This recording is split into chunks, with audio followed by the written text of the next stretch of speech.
Ayrim haydovchilar yuk mashinasini baribir yo'l-patrul xizmat xodimi to'xtatmaydi degan o'y bilan hujjatsiz yuraverishadi. Vaholanki, haydovchilik guvohnomasi har bir transport vositasini boshqarayotgan kishiga albatta kerak.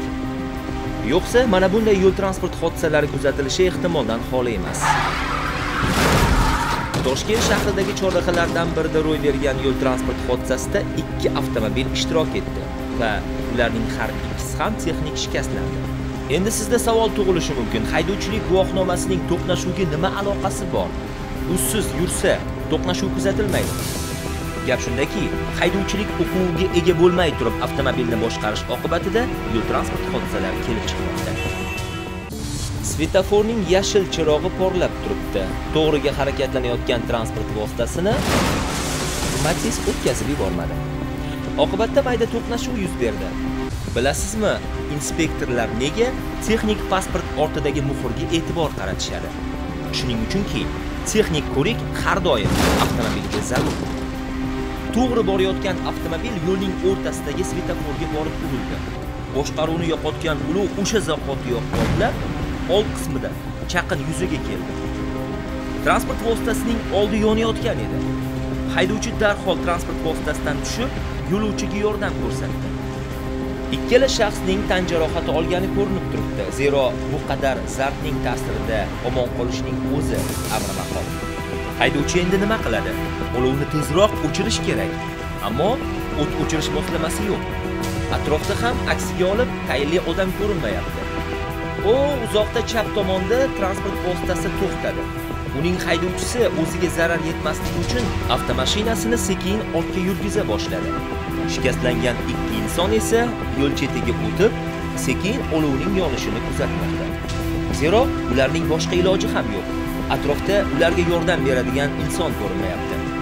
Mashinaning texnik nosozligi tufaylimi yoki qorong'u vaqtda haydovchining rulda uxlab qolgani uchunmi ushbu voqea sodir bo'ldi? Yo'l harakati xavfsizligi boshqarmasiga qarashli diagnostika tarmoqlarida ulovimizni yilda bir marotaba mavsumiy texnik ko'rikdan o'tkazib turish bu kabi ko'ngilsizliklar uchramasligini ta'minlaydi. Chorrahaga yana bir avtomashina yaqinlashmoqda. U ham uzoqdan olov yonayotganini ko'rib taqqa to'xtadi.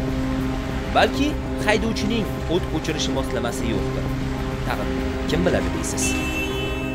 Aks holda yana bir marotaba aytib o'tamiz, yo'l transport hodisalari sodir bo'lish ehtimoli yuqori.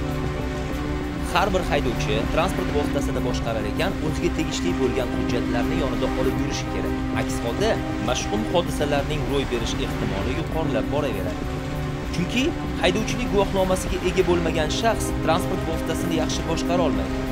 Matiz va Spark ishtirok etgan to'qnashuvni kuzata turib, shunday fikr keldi.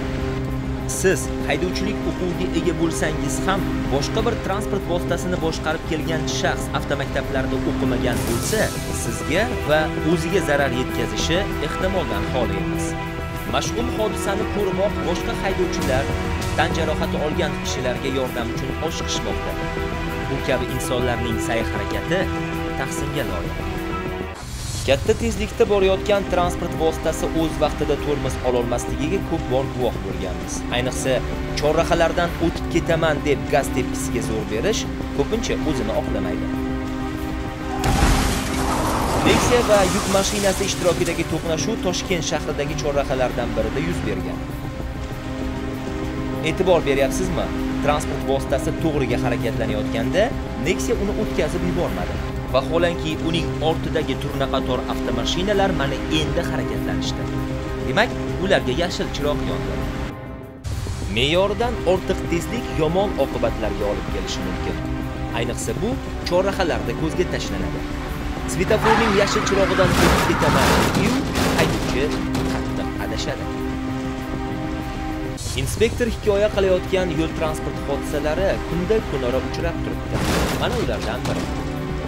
Chorrahadan chap tomonga burilayotgan Cobalt rusumidagi transport vositasi Orlandoga tegib ketdi. Ushbu tegib ketish jarayonida transport vositalariga texnik shikast yetdi. Moddiy zararni-ku qoplasa bo'ladi. Haytovur haydovchilarga biron zahmat yetmadi. Salomat bo'ling.